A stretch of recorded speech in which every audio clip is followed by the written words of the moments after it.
já não presenciou ou já viveu um problema em condomínio por causa do seu bichinho de estimação.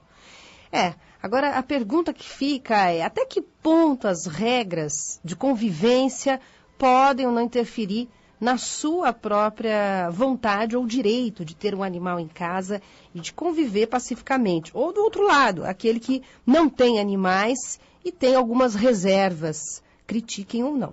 Doutor Rodrigo Carpati, advogado especialista em direito condominial em imobiliário, está na linha para conversar com a gente sobre este tema. Doutor Rodrigo, obrigado pela sua participação. Uma boa tarde. Boa tarde, Carolina. Antes de mais nada, antes da briga começar, a pergunta é: a pessoa tem o direito de ter um animal, seja em apartamento ou em casa, dentro de condomínio? Ela tem sim o direito. É o direito de propriedade. Você pode utilizar a sua propriedade da maneira que você quiser. E ter um animal dentro da unidade é um exercício regular do direito, do direito de propriedade. A partir disso, as regras de convivência, daí já estamos falando do dia a dia. Muitos reclamam de ter que colocar a coleira no elevador, de não poder descer com o cachorro não poder pisar no chão, né, na área comum. Essas questões aí, até que ponto vai a regra e o direito de cada um? Então, não obstante você tenha o direito de propriedade, de poder ter esse animal, esse direito ele é limitado à perturbação ao sossego, saúde e segurança dos demais possuidores.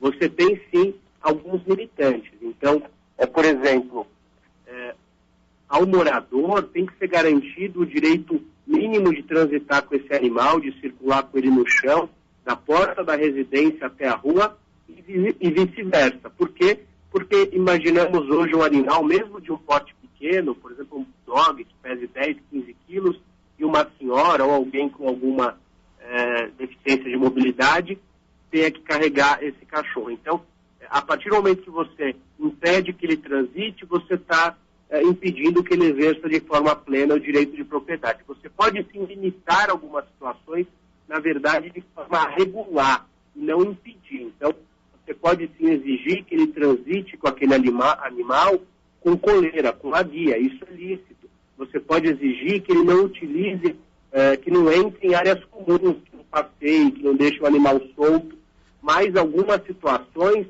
não podem interferir que ele, por exemplo, saia com o cachorro da porta da residência até a rua. No caso do elevador, né, muitos orientam que se você estiver com um animal, deve então perguntar à pessoa que está no elevador se ele pode ou não descer com o animal ou subir com o animal. Essas situações também não se tornam constrangedoras, doutor? Então, eu acho que não, porque uma coisa você é obrigado a carregar ali no colo, mesmo que você não tenha condições. A outra situação dê prioridade para aquele que não queira ter o contato com o animal. Então, eu não estou impedindo você de entrar no elevador. Estou pedindo para que você priorize aquele que está descendo sozinho. Então, não vejo qualquer tipo de constrangimento. Vejo sim o constrangimento e obrigar a pessoa a carregar ali no colo ou impedir que ela desça em elevadores. A gente tem alguns casos onde a gente tem que tomar, inclusive, medidas judiciais para reverter esse tipo de medida arbitrária em alguns condomínios. Só que o animal também precisa estar em dia, em ordem, na questão da saúde, é isso? Com certeza. O animal, a legislação não impede que você tenha um animal.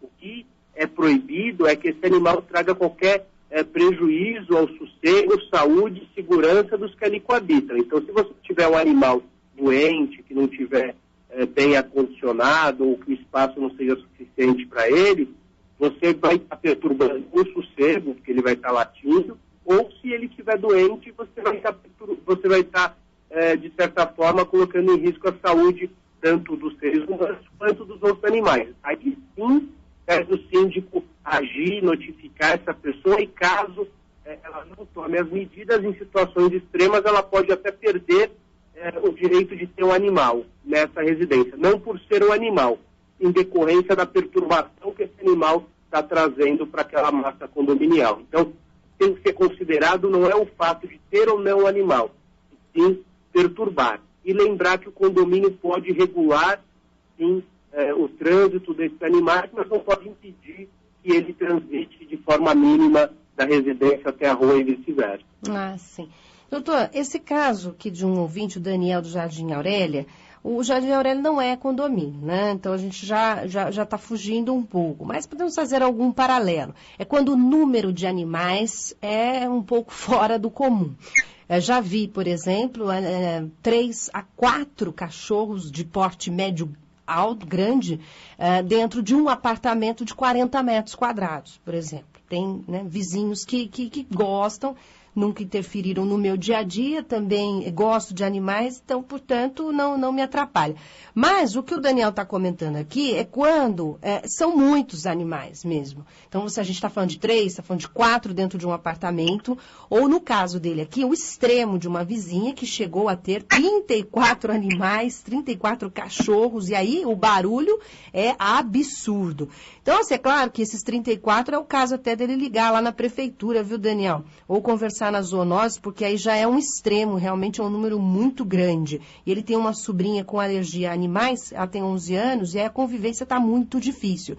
Imagino que nos apartamentos devam ter casos de um número maior que ou de um animal que seja de médio ou grande porte. E aí, como é que fica a situação, doutor? Então, a legislação não impõe número de animais. A gente tem, em alguns municípios, a limitação de 10 animais, de forma geral.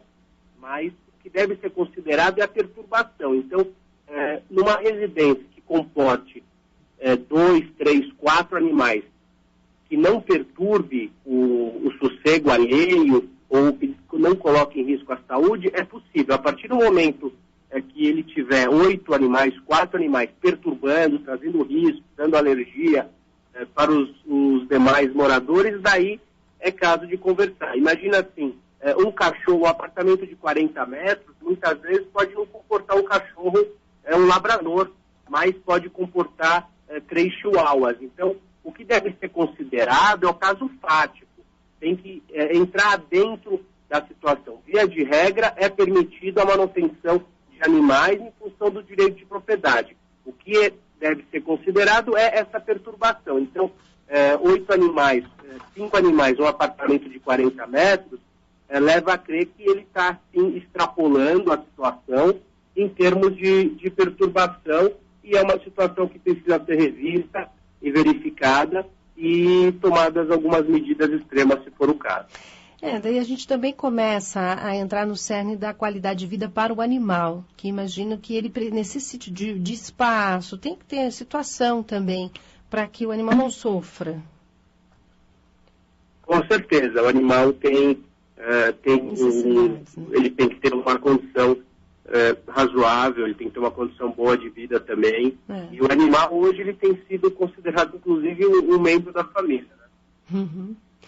Tem que ter. Agora, no caso, a focinheira, ela é necessária para alguns tipos de animais também?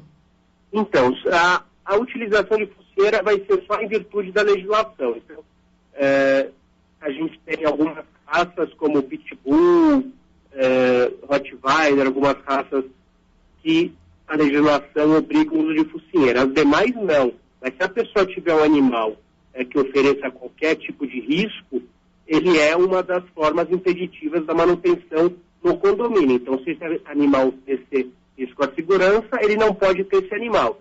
Se ele achar o meio termo, utilizar a focinheira e entrar num acordo e não oferecer risco, ok. Mas, via de regra, o prédio não pode exigir deliberadamente que os animais tenham focinheira. Uhum. Tá certo. Doutor, quero agradecer a sua orientação aqui para a gente. Esse é um assunto que sempre vem à tona, essa convivência nos condomínios. Obrigada pelas informações. Eu que agradeço, estou sempre à disposição de vocês. Nós conversamos com o Rodrigo Carpati, advogado especialista em direito condominial e imobiliário, falando justamente dessa convivência com os animais nos condomínios. Isso dá tanta briga, dá tanto problema. né? E agora, ressaltando até o trecho da entrevista, que era uma dúvida de muitos ouvintes quando conversava aqui fora do ar, eles sempre questionavam isso. Mas, Carol, a gente não pode ter animal se o condomínio disser, olha, não aceitamos animais, isso é certo? Não, não é certo. Então, pela lei, a regra básica é que, e muitos moradores não sabem disso, o condomínio não pode impedir um morador de ter um animal de estimação, a não ser em caso específico, como o doutor bem alertou, se a pessoa perdeu o direito de ter a posse de um animal, que pode acontecer em casos aí extremos de violência ou maus tratos, ou até no caso de perturbar a ordem do condomínio, principalmente em espaços comuns do prédio. Os espaços comuns, que ele tem ressaltado aqui, seriam as piscinas, os parques, playground. A pessoa também não é obrigada a carregar um animalzinho no colo o tempo todo e não deixá-lo no chão, como também alguns condomínios estão impondo esta regra. Também não devem fazer isso porque constrange o dono, que, aliás, tem o animal de estimação como parte da família. E cabe sim, ele estava comentando, aquela pergunta ao chegar ou sair do elevador. Posso ir com você e com o meu animal ou não? Né? Para que haja um acordo e não haja problemas. No caso dos animais que são de raças específicas ou muito violentos, tem que ter a focinheira. O Jurandir escreveu aqui para a gente no WhatsApp... se existem cursos para as pessoas morarem em condomínio. O que você acha disso? Olha, Jurandir, tanta regra que se cria, que tem hora que, se a gente for parar, a gente vai ter que fazer curso para tudo, porque está muito difícil conviver com o ser humano, cada vez mais difícil. Tem algumas participações aqui, a gente agradece as participações pelo WhatsApp da CBN. Pelo WhatsApp da CBN.